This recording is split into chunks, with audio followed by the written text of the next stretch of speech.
नमो नमो सतपुरुष को नमस्कार गुरु के नई। सुर नर मुनि जन साधवा संतों सर्वस दीन।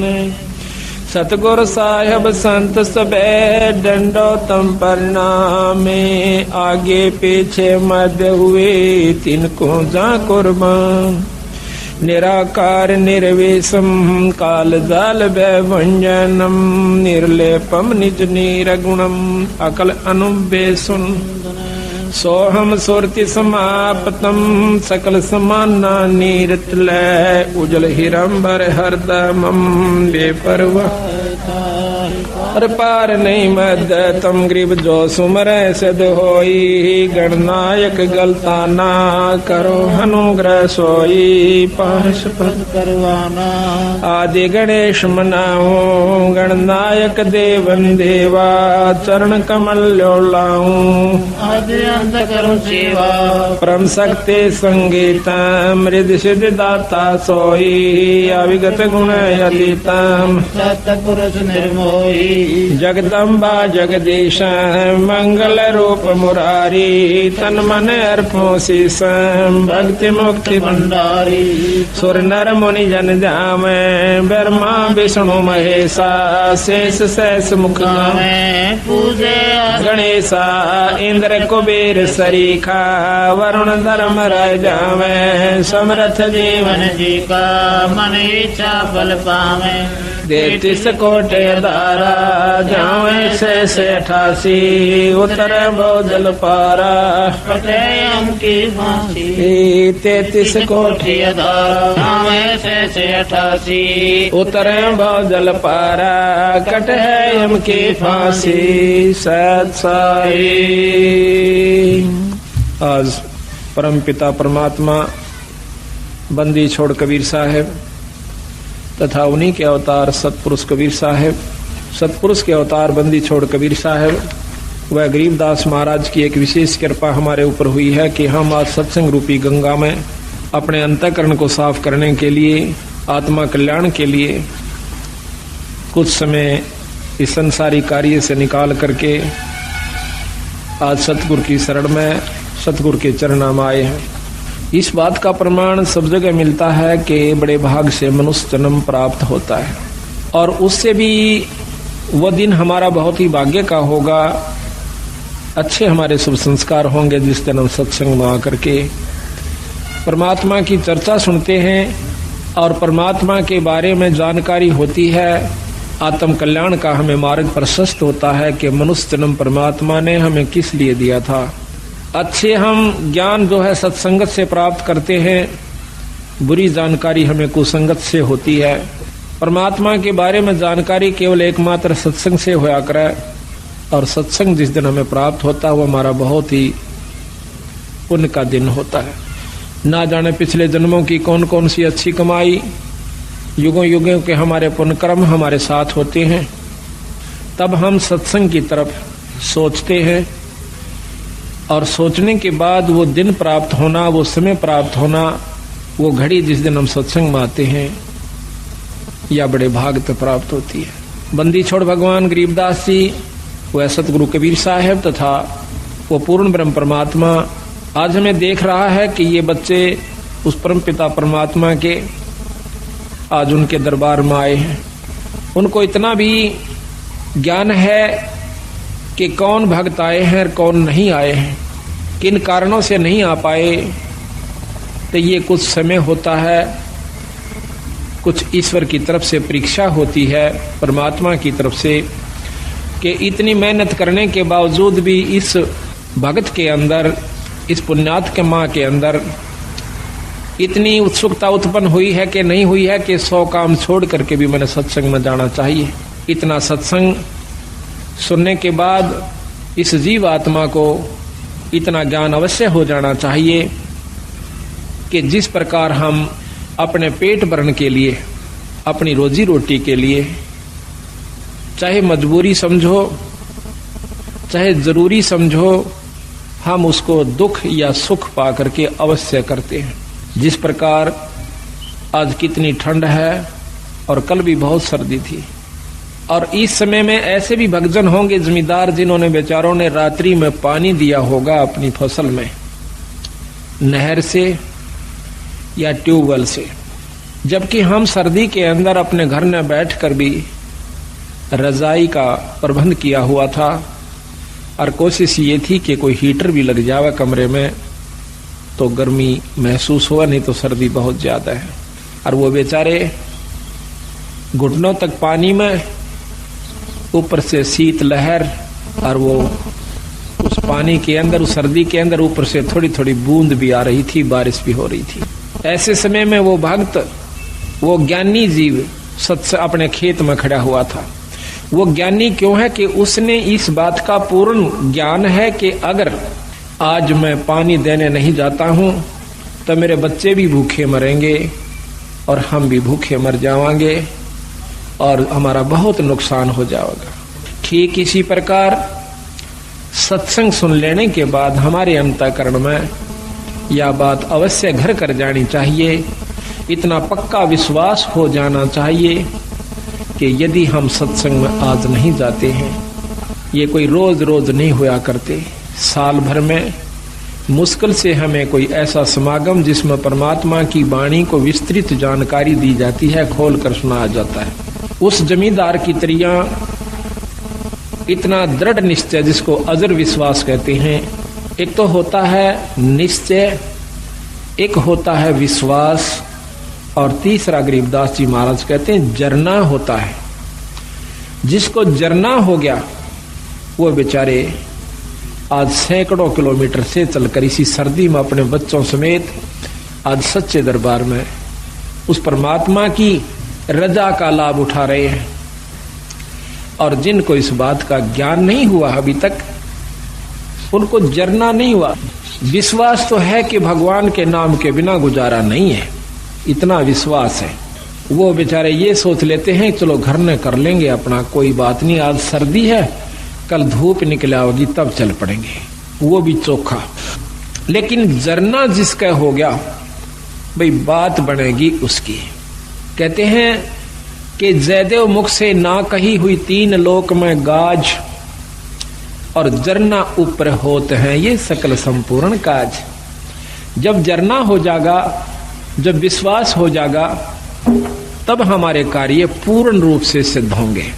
तो आज जो सत्संग में आए हैं इसी ठंड के अंदर, ये 13 दिसंबर और ये ठंड, और उसके बावजूद भी आप सत्संग में आए हो, तो यही कहा जाएगा कि आपको जरना हुआ है ईश्वर के बारे में, परमात्मा की बात का जरना हुआ है कि इसके बिना गुजारा कतई नहीं है, और ये है भी सत्य और रहेगा भी सत्य। जिन्होंने, महाराज गरीबदास जी कहते हैं कि समझा है तो सिर धर पा, भाई बहौर नहीं है ऐसा दाव।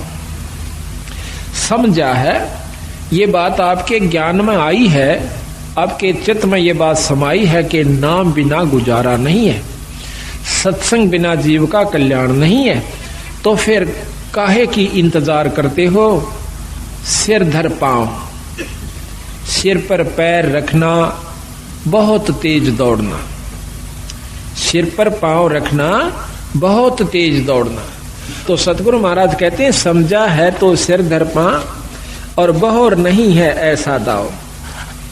ना तो ये मनुष्य शरीर बार बार मिलेगा, और मनुष्य शरीर कहीं मिल भी गया किसी युग में, हजारों वर्ष, लाखों वर्ष, लख 84 भोगने के बावजूद, और वो हो गया ऐसे स्थान पर जहां पर परमात्मा की चर्चा का होना भी मुश्किल है, तो उस मनुष्य जन्म से भी आपको कोई लाभ नहीं होगा।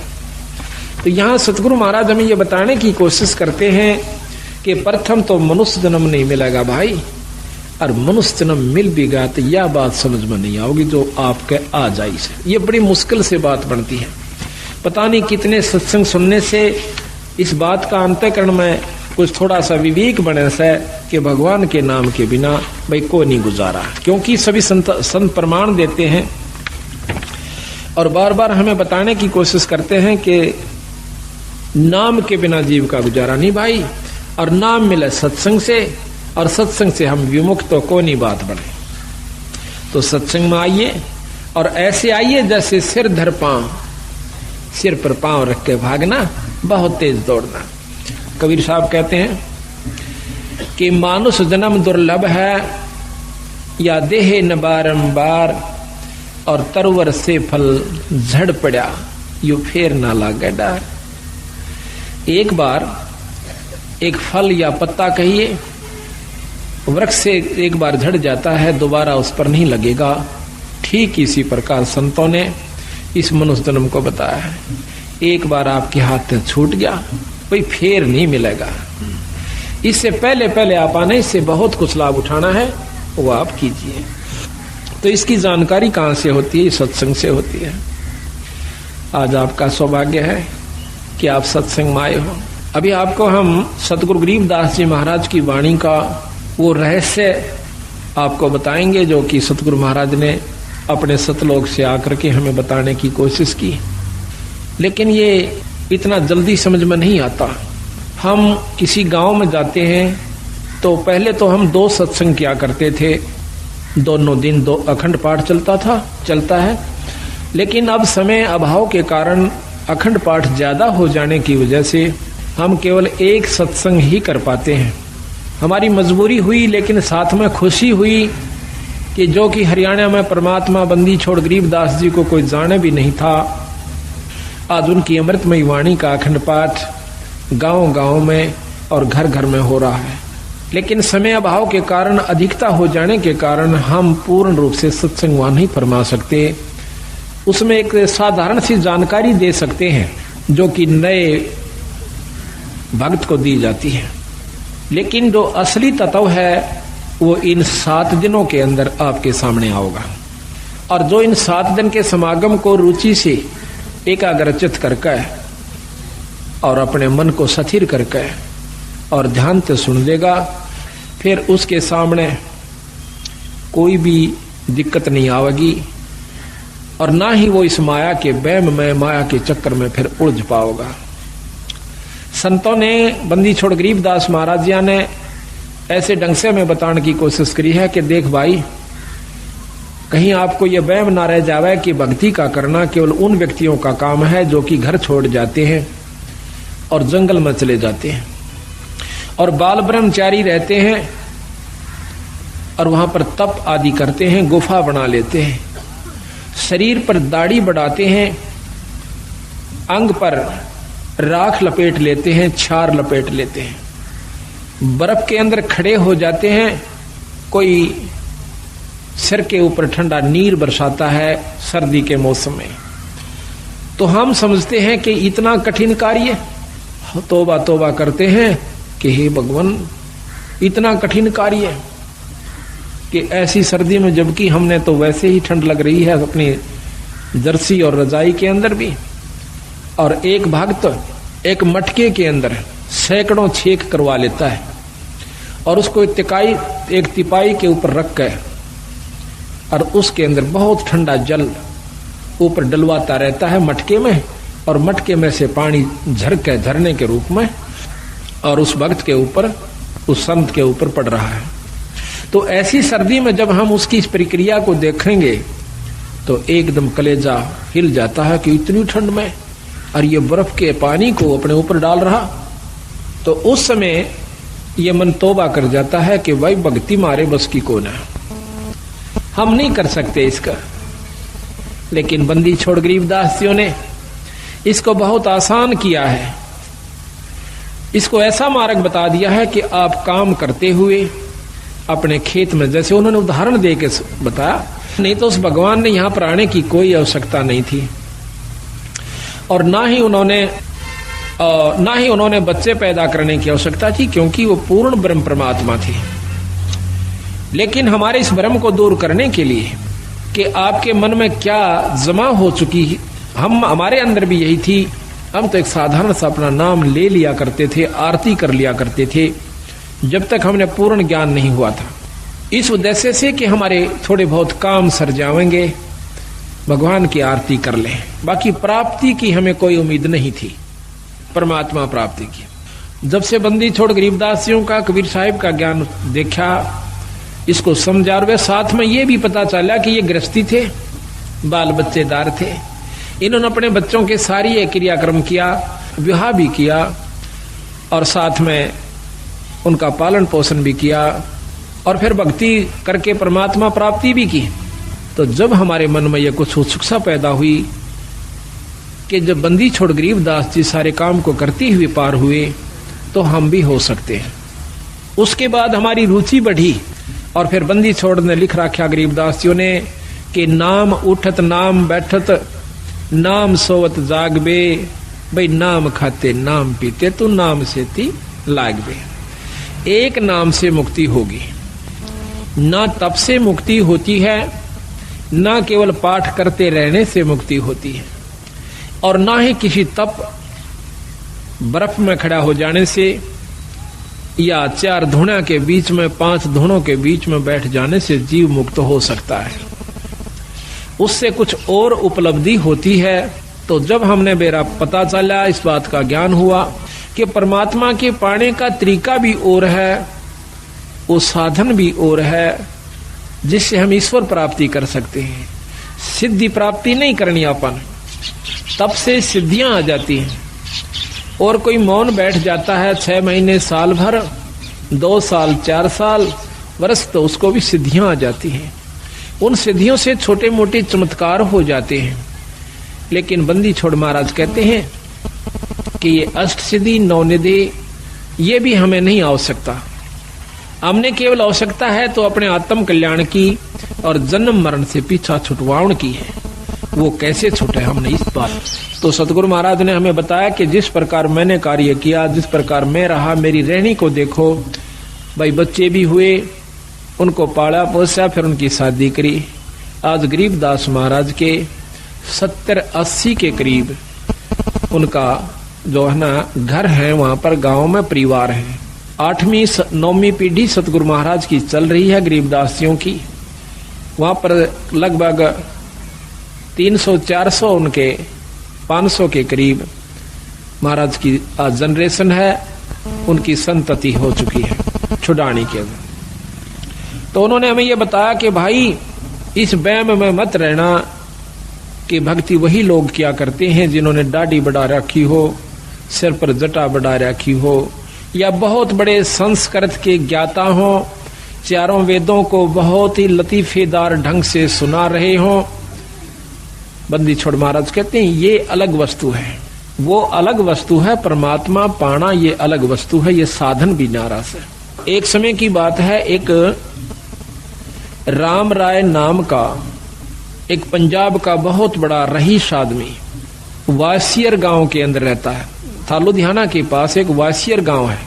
तो वहां पर गरीबदास जियों का एक शिष्य सुबह के समय ब्रह्म मुहूर्त में, यानी सूर्य निकलने से पूर्व थोड़ा सा पहले, एक कुएं के ऊपर स्नान करके वहां पर गरीबदास महाराज का नित्य नेम कर रहा था, वाणी को उच्चारण कर रहा था बहुत ही सुरीले ढंग से।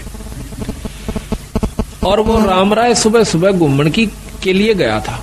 अब पंजाब के लोग जो हैं पूज्य श्री नानक साहिब की कृपा से वाणी के बहुत मर्मज्ज हैं। वाणी को, संत वाणी को बहुत प्यार करते हैं। एकमात्र अगर कोई सृष्टि में ग्रंथ है तो सिख धर्म का है, जिसने उसमें उन्होंने किसी मजहब को या धर्म को नहीं अपनाया। सिख कोई धर्म नहीं है।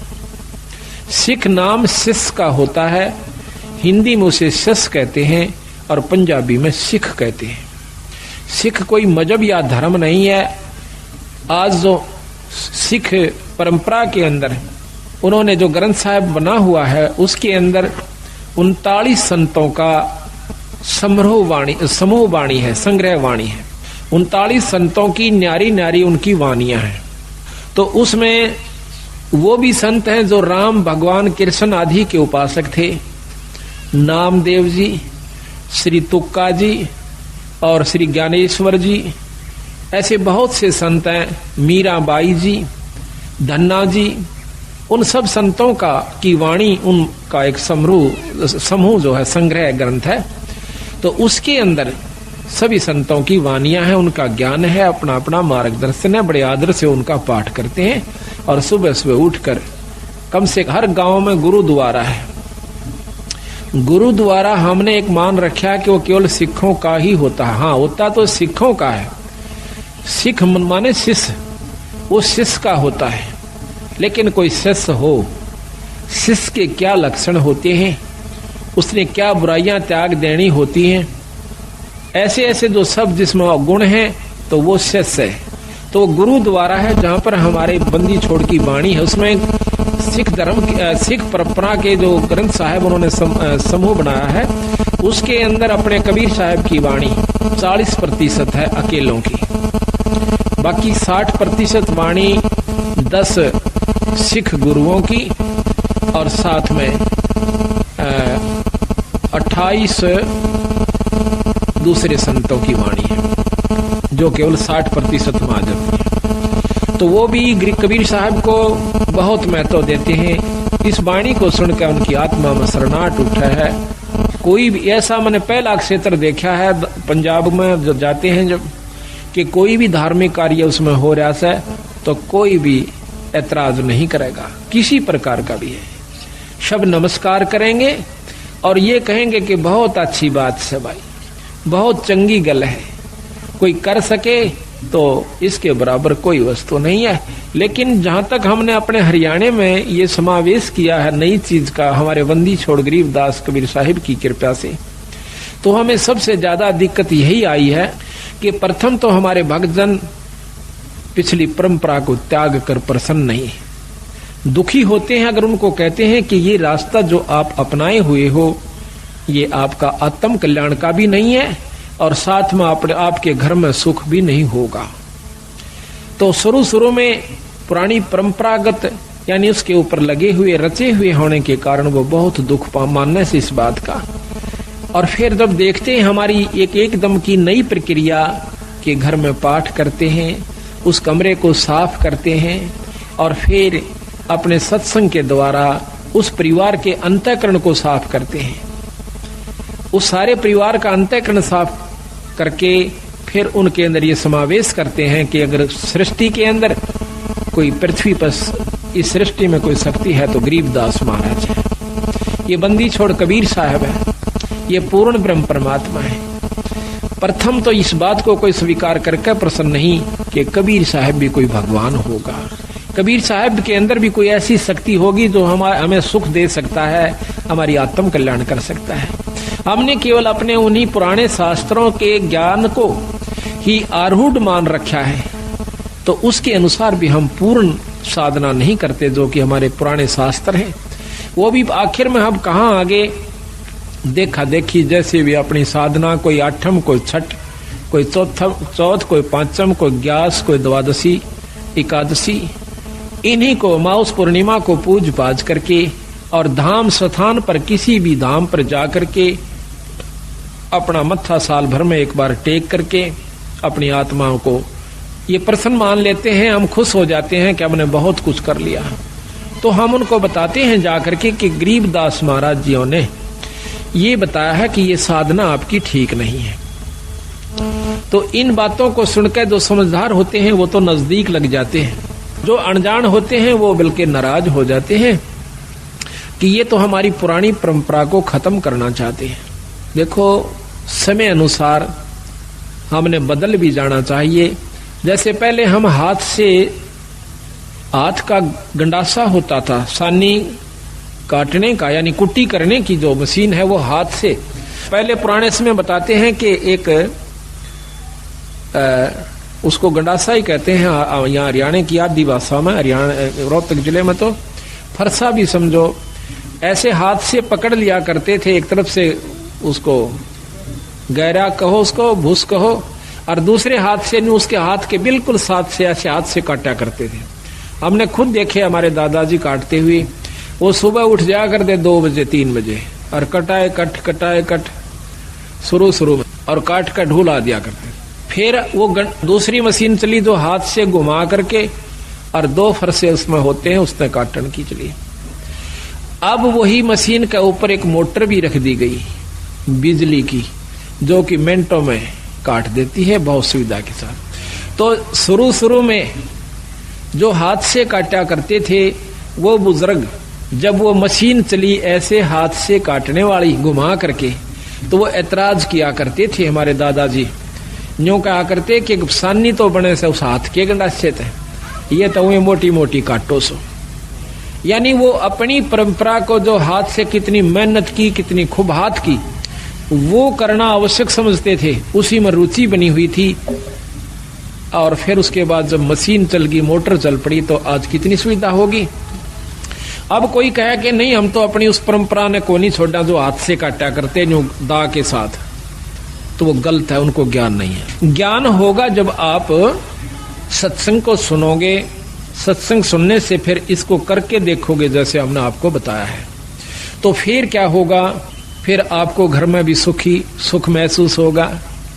एक एक परिवार के अंदर लगभग 2-2, 3-3 व्यक्ति बीड़ी और दारू पिया करते थे, 4-4 भी भाई सारे पिया करते थे।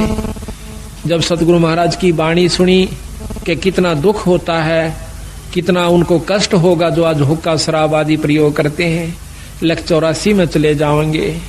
एक बार सुना, दूसरी बार सुना, तीसरी बार सुनकर उन्होंने प्रण कर लिया कि आज के बाद हम बीड़ी शराब मांस तंबाकू प्रयोग नहीं करेंगे। तो इसी प्रकार मैं कहना ये चाहूं था कि बंदी छोड़ गरीबदास महाराज की जो वाणी है, ये यहाँ हरियाणा में प्रवेश करने में हमें बहुत दिक्कत आ रही है, लेकिन उसके बावजूद भी प्रोग्रेस इतनी आवश्यकता से अधिक होगी, उम्मीद से भी ज्यादा होगी। उम्मीद नहीं थी कि ये भक्तजन इतने जल्दी से इस बात को समझ लेंगे, पर बंदी छोड़ गरीबदास महाराज ने अपनी पूरी शक्ति का प्रयोग किया है।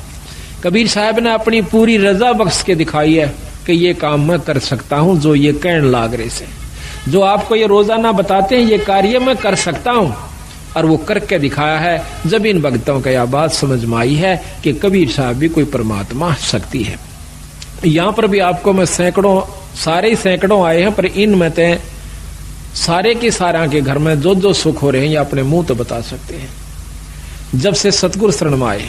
लेकिन 1-2% जिनको लाभ नहीं प्राप्त हुआ, उसके पीछे रहस्य बताया कबीर साहब ने कि कबीर सतगुरु के दरबार में भाई कमी काहे की ना, और हंसा मौज नहीं पावता तेरी चूक चाकरी में।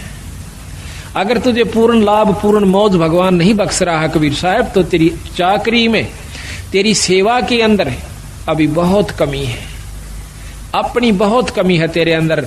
नहीं, जब 98 व्यक्तियों को परमात्मा पूर्ण लाभ दे रहा है, बंदी छोड़ दर्शन दे रहा है, और उनको वो झलक नजर आ रही है जो वर्णन करते हैं हम रोजाना, तो आपको नहीं आई, तो भाई आपकी चूक चाकरी में, आपकी कोई सेवा में कमी है, आपके कोई नियम में कमी है, आप में भी कोई अहंकार अभिमान बकाया है।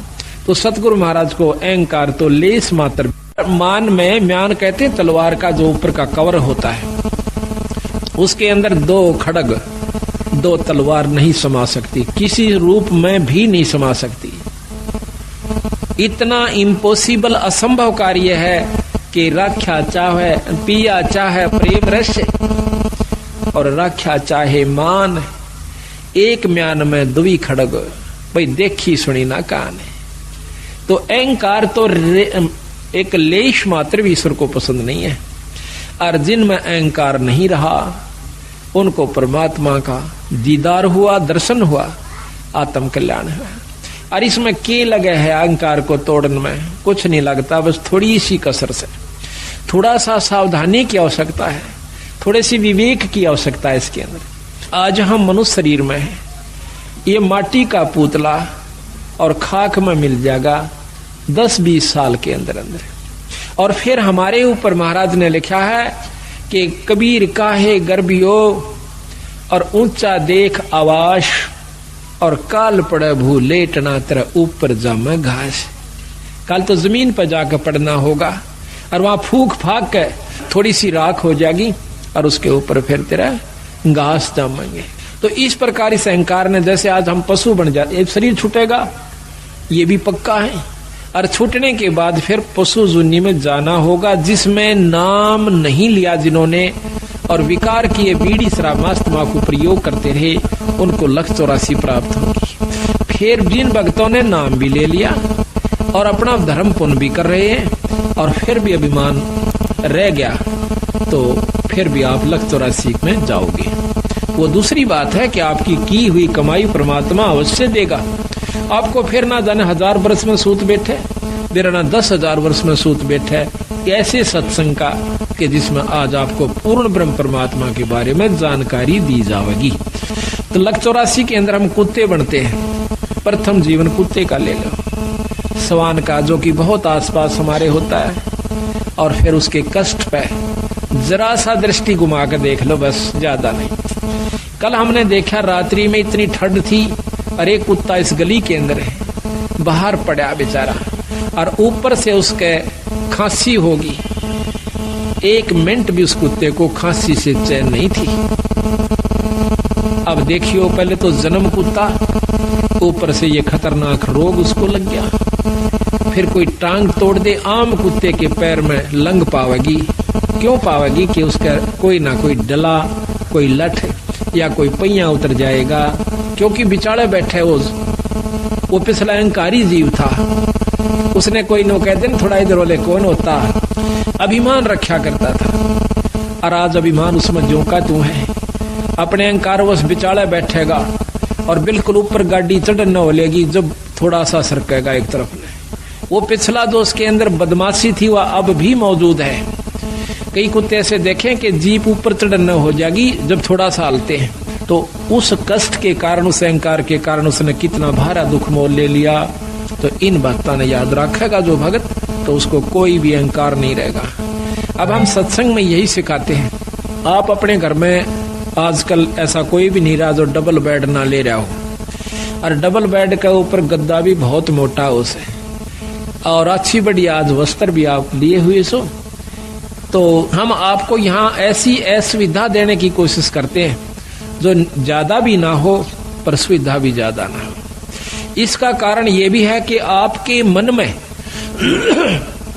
वो अहंकार रूपी राक्षस बना ना रहे। जहां स्थान मिल जाए वहीं बैठ जा, चाहे नीचे मिलो, चाहे ऊपर मिलो, चाहे बोरी मिलो, चाहे कोई वैसे साधारण दरी मिलो। तो हम उस समय ये देख कर इस पर बैठ जाते हैं कि भगवान के दरबार में और काहे का मान। कबीर साहब इसके बारे में कहते हैं कि कबीर सत्संग में जाकर और गुरु से चावे मान, वो नर नरक में जावेंगे, युग युग बने सवान। जो सत्संग में जाकर और गुरुओं से मान की इच्छा रखता है कि हमने अच्छे स्थान पर गुरुआनंद नहीं बिठा, हम जानबूझ कर अवॉइड करते हैं उनको अच्छे स्थान पर बिठाने की, क्योंकि ये अंतःकरण हमें क्योंकि समय समय पर ये चेक करना पड़े से कि इसमें भी वह बीमारी बकाया सैक नहीं है। पहले जब नाम उपदेश दिया करते थे संत जन, जल्दी से उपदेश नहीं दिया करते, परीक्षा लिया करते थे। एक राजा ने राज त्याग दिया, संतों के कहने से, सुनने से, सत्संग को सुनते हैं। तो उसने जब राज वो नाम लेने के लिए जाता है एक सत्संग सुनकर, तो वो गुरुदेव कहते हैं कि राजन आपको नाम नहीं मिला है। काहे को महाराज, मुझ दास में ऐसी कौन सी कमी है? कहने लगी राज के अंदर आप भक्ति नहीं कर सकते, आप में मान सतावेगा, अहंकार जमा हो जाएगा और बड़े बनाए खेल को आप सर्वनाश। उसने एक बार आग्रह किया, 2 बार किया, घर चला जाता है, राज त्याग दिया। राज त्याग करके महाराज के पास आता है कि महाराज मैंने राज त्याग दिया, ये सतगुरु उपदेश दे दो महाराज, क्योंकि आत्म कल्याण का जिसको चसक पड़ जाएगी, जिसको ये दुख दिखने लगेगा, दिखाई देगा, तो वो इस काम को कर सकता है। महाराज कहते हैं गरीब तन मन धन सब अर्पिए। गरीबदास जी महाराज कहते हैं कि गरीब तन मन धन सब अर्पिए, भक्ति मुक्ति के काज और जिनके उर्म बंदगी, यू के इंद्र का राज। इस उद्देश्य को वही भक्त ले सकता है जिसके भीतर ले में यह बात बैठ जाएगी, अंतःकरण में जमा होगी कि ये खेल तो हमने लाखों बार खेल लिए, करोड़ों बार खेल लिए। बच्चों का पैदा करना, उनको पाल पोस कर ब्याह शादी कर जाना और फिर मर जाना, फिर कुत्ते गधे कुत्तिया बन जाना, ये खेल तो बीरा संखों बार खेला पाने, पर ईब जो खेल खेलना से वो खेल के दिखाओ। अब ये खेलन का समय आ गया, आप सेलेक्ट हो लिए बंदी छोड़ के खाड़े के पहलवान सो, अरीब उस पहलवान वाला काम करके दिखाना चाहिए। तो वो छोड़कर चला गया, कहने लगा सतगुरु मैंने तो राज छोड़ दिया। अरे वाह भाई वाह, छाती से लगा लिया संतों ने। महाराज मैंने उपदेश दे दो कि बेटा 1 महीने के बाद आना और पश्चिम दिशा में चले जाओ। वो चला गया। 1 महीने के बाद आता है तो रास्ते में आ रहा था, उसका पैर कीचड़ में भर जाता है और साथ से एक पशु जा रहा था, उसके छींटे लगकर उसके जो पैरों में उसने पहन रखा था कोई पजामा वगैरह या कोई वस्त्र धोती, उसका छींट लग जाती है। उसको उसने 3-4 गालियां सुना दी वो जो आ रहा था, और साथ में एक शिष्य और सतगुरुओं का आ रहा था। तो उसने देखा कि जब वो सत्संग में प्रवेश किया महाराज के आश्रम में, तो उसने वो अपने एक नलके पर या कुएं पर वो कपड़े साफ किए, थोड़े थोड़े पानी लगा करके थोड़ा थोड़ा उनको साफ किया पहने पहने। तो गुरुदेव ने पूछा, तो और भक्त आया था, वो आके कहने लगा महाराज जी ये कौन है वो कपड़े साफ कर रहा। कहने लगा ये भाई बहुत बड़ा राजा था, इसने राज त्याग दिया परमात्मा पाने के लिए। कहने लगा दी त्याग गया कुछ नहीं बताई। क्यों भाई? कि इसके ऐसे ऐसे छींटे लगे, गालियां मंड रहा था उसको। अच्छा अरे वाह भाई, चौखा तो न बता दिया मेरे को। वो आके लंबी डंडौत करी, ओहो आओ भगत जी राजा जी आगे। राजा कहा जब खुश हुआ, आओ राजन बैठो। बड़ा प्रसन्न हुआ, बैठ के सतगुरु उपदेश दे दो। अग बेटा अभी तो 1 साल के बाद आना। भोजन पाया, उठ के चला गया। 1 वर्ष के बाद फिर आता है, वापस आकर के अब सतगुरु ने पूछा कि देखना कि आज वो आएगा। दिन रख दिया कि उस दिन आना और इस समय आना। ऊपर से एक भंगण को जो उनकी शिष्या थी उसको कहा कि जब ये व्यक्ति आवे इसके ऊपर कूड़ा डाल देना छत से। तो वो ठीक समय पे घंटा आध घंटा इधर उधर वो ताक में रही, और ऊपर से उसने जब वो आ रहा था तो उसके ऊपर कूड़ा डाल दिया। कूड़ा डालते ही वो, हाँ जब उसने पूछा था सतगुरु मुझे नाम क्यों नहीं मिलेगा, कहने लगा भाई आपने ये कीचड़ लगा जब उसको गालियां दे दी जिसकी भैंस पशु था साथ में। ऐसा नहीं करना चाहिए, संत के अंदर ये गाली देने का स्वभाव नहीं होना चाहिए। इसने जीवित मरना होगा, तो उसने ये ख्यास रखी कि भाई आज के बाद मैं गाली नहीं दूंगा किसी को। तो देखा ऊपर से जब कूड़ा उसके ऊपर पड़ जाता है तो एक बार क्रोध से देखकर कहने लगा अगर मैं राजा होता, इतना कह गया बस चुप हो गया, गाली नहीं दी। अगर मैं राजा होता तो मतलब भाव ये था कि अब तेरा मैं बक्कल उतरवा देता। कह दिया चाहे ना कह दिया, भीतर ले मत आई वह बात। तो उसको उस जमादारनी को भंगण को कहा था कि बेटी जो इसका आओ भाव हो मुझे बताना। वो उससे पहले आ गई, कहने लगी महाराज ने बोला कि मैं अगर राजा होता। आ गया, बैठ गया।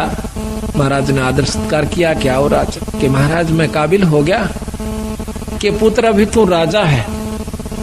अक नहीं महाराज मैं तो राज छोड़ चुका हूँ। अक नहीं बेटा अभी तू राजा है। राज छोड़ दिया पर राजपना नहीं छोड़ा। सतगुरु कोई गलती हुई कि आपके ऊपर कूड़ा पड़ा जब आपने क्या शब्द उच्चारण करना चाह किया कि अगर मैं राजा होता। अभी तो है बेटा तू राजा है, इसको छोड़ दे। जीवित मर ले रे लोभी मन नाम सुमर ले रे। जीवित मरना इसी का है। जीवित मरण का बहुत लंबा उदाहरण सतगुरु महाराज ने दे रखा है। अभी आपको सुनावेंगे कि जीवित कैसे मरा जाता है।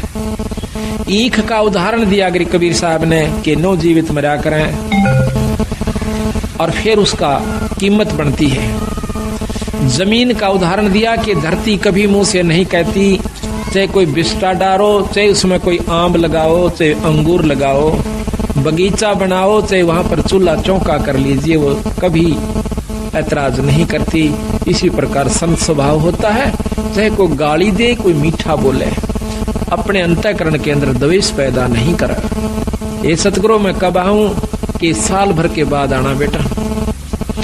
1 वर्ष के बाद निश्चित समय पे वो फिर आवश्यक तो उस समय ऊपर से चौड़ा भर के डालना था। उस बंगड़ को कह दिया एक और व्यक्ति को कि ऐसे करना कि जब ये आओ इसके ऊपर गारा और पेशाब मिलाकर पशु का वो डाल देना। जब वो आ रहा था तो उसके ऊपर वो चौड़ा डल गया, ऐसे जैसे धोखे से। ओहो हो भाई मैंने ख्याल से निकला, माफ करना। तो वो कहता है कि कोई बात ना बहन, ये तो माटी पर माटी पड़ी है, मिट्टी पर मिट्टी डाली है, कोई खास बात नहीं है। तो जब उसने आके बताया कि महाराज ऐसे ऐसे बोला, अन्ना बोला ये अधिकारी हो गया। आते सतगुरु ने छाती से लगा लिया, बेटा अब तू उपदेश अधिकारी, इस शरीर को आपने मिट्टी समझ लिया तो ये अब आप तो अधिकारी हो चुका है भगवान के नाम लेने का। इब तू भगवान भजन जोगा होया से, इब नाम जपा कर। तो इसी प्रकार एक और उदाहरण दिया है, ये लंबा प्रकरण था। अभी हम उसका उसी स्थान पर आते हैं कि उस राजा ने राम राय ने जब वो सतगुरु गरीबदास महाराज की वाणी वासियर गांव के अंदर जिला लुधियाना पंजाब में सुनी, सुबह सुबह एकदम बंदी छोड़ गरीबदास जी की वाणी के अंदर वो आकर्षण है कि ये परमात्मा की वाणी है और आत्मा जो है ये उसका अंश है कबीर साहब का, गरीबदास जियों का। ये इसकी वाणी में इतनी आकर्षित हो। तो उसी समय सतगुरु की वाणी को सुनकर वो राम राय नाम का भगत एकदम आकर्षित हो जैसा कि भाई इतनी प्यारी वाणी। उसने चाहा कि अभी जाकर बैठ जाऊं, पर वो पहले घूम फिर के आया, आकर के महाराज के पास बैठ जाता, वो भगत जी के पास जो कि वहां पर सतगुरु की वाणी का पाठ कर रहा था। काफी देर सुनता रहा, इतना आत्म विभोर हो गया, उसकी आंखों से पानी गिरना शुरू हो गया महाराज की वाणी को सुनने मात्र से। फिर उस राम राय ने पूछा, जब उस महात्मा ने, उस संत ने अपनी वाणी को विराम दिया तो पूछा कि महाराज ये वाणी किस महापुरुष की है? तो वो संत कहने लगा कि मेरे पूज्य गुरुदेव की है। आपके गुरुदेव जी का क्या नाम है? कि गरीबदास महाराज, गरीबदास बंदी छोड़। कहने के बंदी छोड़ किसे कहते हैं? महाराज ने लिखा गरीबदास जी ने कि अमर करूं सतलोक पठाऊं, ताते बंदी छोड़ कहाऊं। अमर करूं और सतलोक पठाऊं। सतलोक सचखंड नु कहंदे, वो पूछन लग गया कहां जी? वो सचखंड और वही सतलोक। अमर करूं सतलोक पठाऊं, ताते बंदी छोड़ कहाऊं। इस काल से जीव न छुड़वाऊंगा, इस कर लिए मैं बंदी छोड़ कहलाता हूं। कबीर साहब ने गरीबदासियों के बारे में उस भक्त ने जानकारी दी। उन्होंने पूछा कि वो संत अभी शरीर में है या नहीं है? तो वो संत कहता है कि महाराज अभी शरीर में है और छुडानी गांव के अंदर है, जिला रोहतक में, तहसील बहादुरगढ़ के पास। तो उन्होंने कहा कि मुझे पूरा पता लिखवा दीजिए। ऐसे संत के दर्शन करने चाहिए, ऐसे संत के दर्शन करने चाहिए, क्योंकि जिसको ज्ञान है वो कहता है। बंदी छोड़ कबीर साहब की वाणी में आता है, कबीर साध मिलन को चालिए तजमाया अभिमानी, जो जो पग आगे धरे वो सो सो यज्ञ समानी। कबीरा दर्शन साधु का साहेब आवयादे, लेखे में वो ये घड़ी भाई बाकी के दिन बाद।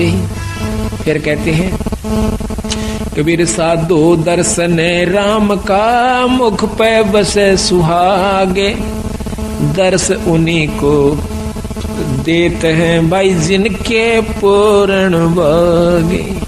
कबीर साहब गरीबदास ने लिखा है, गरीब जिन मिलते सुख उपजे, मिट्टे कोट उपादे, भवन चतुर्दश ढूंढियो भाई वो परम स्नेही साधे।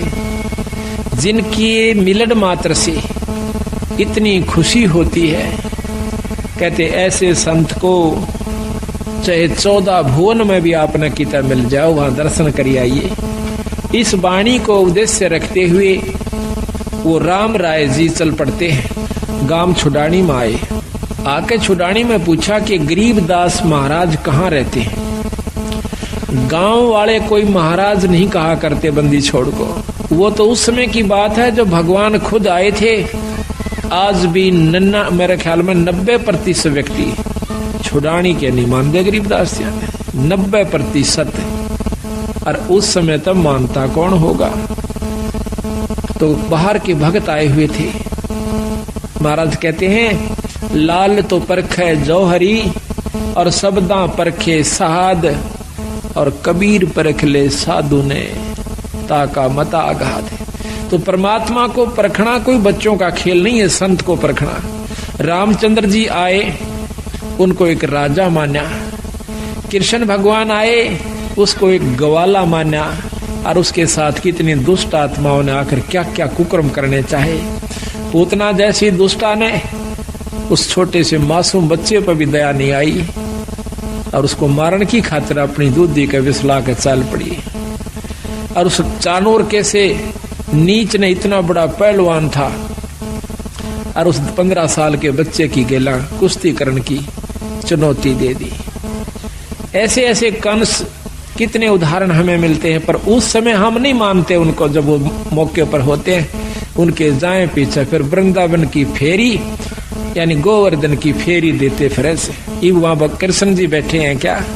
यही हमारी भूल चौंध नहीं टूटती। इसको तोड़ने के लिए संत बार बार आते हैं। भाई जब वो शरीर में आते हैं तब तो तुम होशियार हो जाते हो, तब तो तुम सियाणे बन जाते हो और उसको परमात्मा स्वीकार नहीं करते हो। जब वो चले जाते हैं और फिर वहां उनकी मंडी बनाकर और वहां माथा टेकते फिरते हो, वहां परमात्मा नहीं है। परमात्मा के पाने की नियम है, ये इनके तरीके हैं कि उनके प्यारे हंस से संत से उपदेश लीजिए और फिर उसको उसका स्वरूप मानिए अगर आत्म कल्याण चाहे। जो उनका नुमाइंदा संत है उनको उनका प्यारा स्वरूप समझो। महाराज कहते हैं कबीर साहब, कबीर मनु गुरु मानुष कर जानते वह नर कहिए अंध और महा दुखी संसार में फिर आ गए यम के फंदे। फिर साथ में कहा है कि कबीर गुरु मानुष कर जानते करें चरना अमृत को पान और वो नर नरक में जाएंगे युग युग बने सवान। गरीबदास जी महाराज भी कहते हैं कि मम संत मुझे जान मेरा स्वरूपम। तो उस समय तक हम इस बात को स्वीकार नहीं करते हैं और फिर बाद में जब वो चले जाते हैं उनकी वहां पर यादगार बनाई जाती है, फिर मंदिर का रूप धारण कर लेती है। फिर हम जाकर के वहां पर अपनी, जब वहां भी उसके बावजूद भी कुछ आपके कार्य सर जाते हैं, अगर वो हाजिर थे उस समय उनसे प्रेम आप कर जाते तो आपका सर्व कार्य सिद्ध होता। अब तो केवल वो धाम बन गया और धाम पर जाने का, मत्था टेकने का केवल एक फल है, मुक्ति फल नहीं है।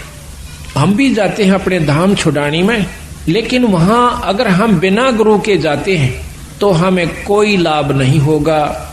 एक साधारण सा लाभ, जैसे कोई पशु का ठीक हो जाना, जैसे आम देवी धाम पर जाते हैं, माता धाम पर जाते हैं, या अपने कोई अपना जो पितृ धाम होता है वहां जाते हैं, उनसे ज्यादा कार्य आपके छुड़ानी में सर सकते हैं उस धाम पर जाने मात्र से। लेकिन जन्म मरण की बीमारी आपकी मुक्ति नहीं हो सकती, क्योंकि महाराज गरीबदास जी खुद कहते हैं कि पूजे देई धाम को और शीस हिलावे जो गरीबदास साची कह हद का फर है सो।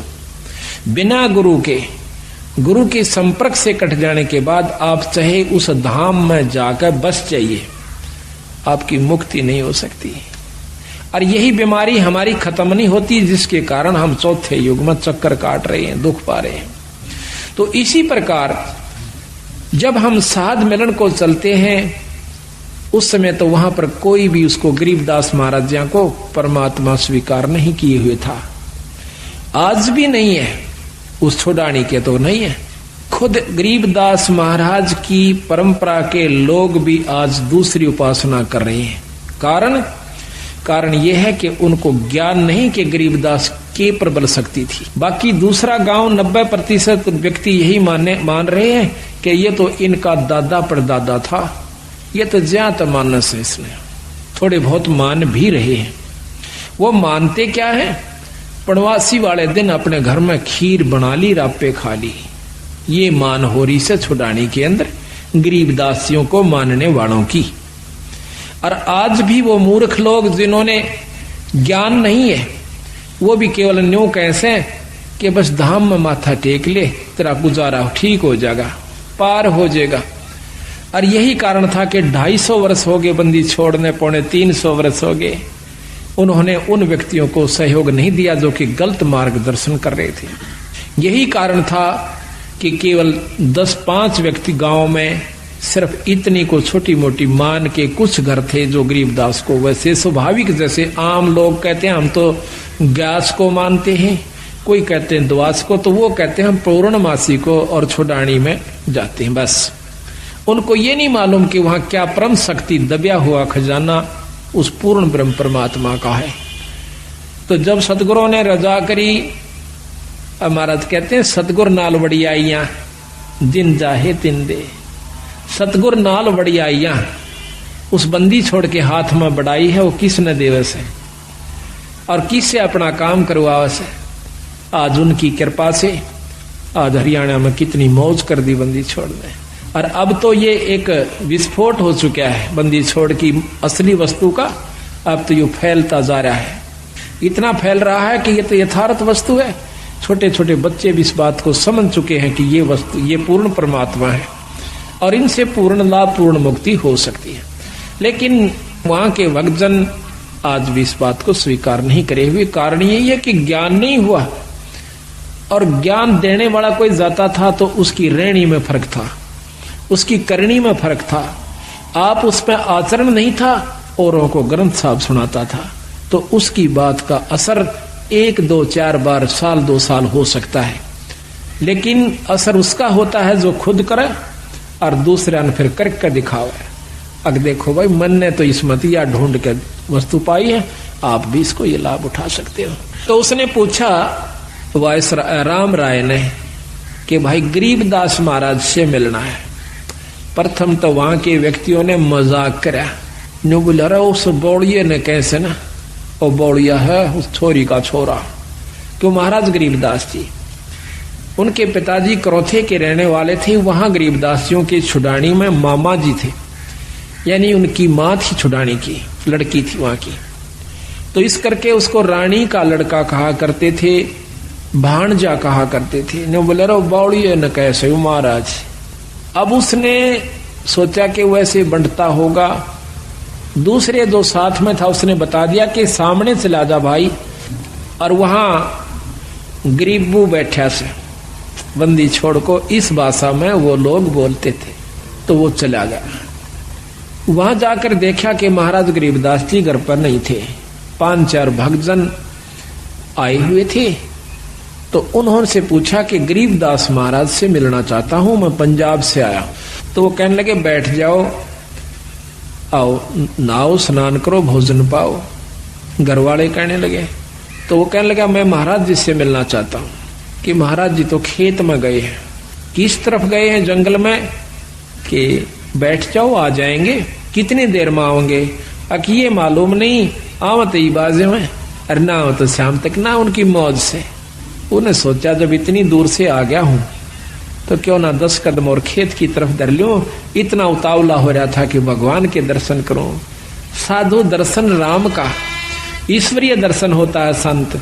इतना उतावला हो कहता है कि मुझे रास्ता बताइए, मैं खेत में मिल लूंगा भगवान से। तो उन्होंने कहा कि नहीं, आप यहीं रुकिए, अगर नहीं मुझे रास्ता बताइए। तो उन्होंने रास्ता बता दिया कि इस प्रकार पश्चिम में, ये दक्षिण की तरफ आप जाइए, रास्ता खेतों में जाने का। और वहां से आप रास्ते में एक रहट मिलेगा, रहट के पास एक झोपड़ी है, उसमें महाराज मिलेंगे। वो चल पड़ा। तो बंदी छोड़ रास्ते में आ रहे थे। गरीबदास महाराज की वेशभूषा के थी कि धोती और कुर्ता, जैसा आम हरियाणे की वेशभूषा है व्यक्ति पहनते हैं, उस भाव में था। आ रहे थे तो उसने राम राय ने बंदी छोड़ से पूछा कि भाई मैंने महाराज गरीबदास का स्थान बताइए। बताते ही इधर खेतों में रहते आए हुए। अब सतगुरु महाराज ने सोचा कि जय मैं इसको अभी बता देता हूं कि मैं गरीबदास हूं तो ये मेरी बात एक नहीं सुनेगा, क्योंकि इसके मन में जो संत वेशभूषा है वह कुछ और है। वो के सोच का आया था कि बहुत बड़े संत होंगे, सिर पर दाढ़ी बड़ी हुई होगी, लंबी जटा होगी, हाथ में कोई त्रिशूल होगा, कोई कपड़े होंगे तो गेरुआ होंगे और नहीं होंगे तो तन पे एक लंगोटी होगी, एक कपड़ा छोटा सा होगा और शरीर पर राख मसल रखी होगी। तो सतगुरु ने सोचा कि कहीं इस बेचारे का आना असफल ना हो जाए। बंदी छोड़ कहने लगे कि महाराज तो भाई आ जाओ, मैं मिलाऊंगा आपको। वो कहता मैंने सुना है खेतों में गए, कोई नहीं अब घर को जा रही है। अब वो वापिस आ जाता है। सतगुरु महाराज जब घर पर आते हैं, जो भगत जन 10-5 वहां रहते थे, कुछ तो उनके नौकर थे सतगुरुओं के खेत में काम करने वाले, क्योंकि गरीबदास महाराज 2500 बीघे के मालिक थे। उस समय वो बीघा आज के 2.5 बीघे के बराबर, 3.25 बीघे के समान होता, जो कि 1 किले से थोड़ा ही कम होता है। 2.5-3 बीघे का, ये 5 बीघे का किला है आजकल जो एकड़ बनी हुई है, तो वो 2.5-3 बीघे का 1 बीघा होता था, पुराना बीघा जिसको कहते हैं। जो उनका इतनी जमीन थी 2500 बीघा। बहुत से नौकर रहा करते थे सतगुरुओं के, कुछ वो थे। तो उन्होंने क्या किया कि आते ही महाराज के वो खड़े हुए, भक्तों ने दंडोत प्रणाम किया। तो वो वायसराय ने सोचा कि यूं है कि वो गरीबदास महाराज एक भगत के कान पर लाग कर नजदीक से पूछता है कि गरीबदास महाराज कौन सा है। कह रे भोले, ये तू साथ आया इनके, ये परमात्मा है गरीबदास महाराज। अब वो बैठ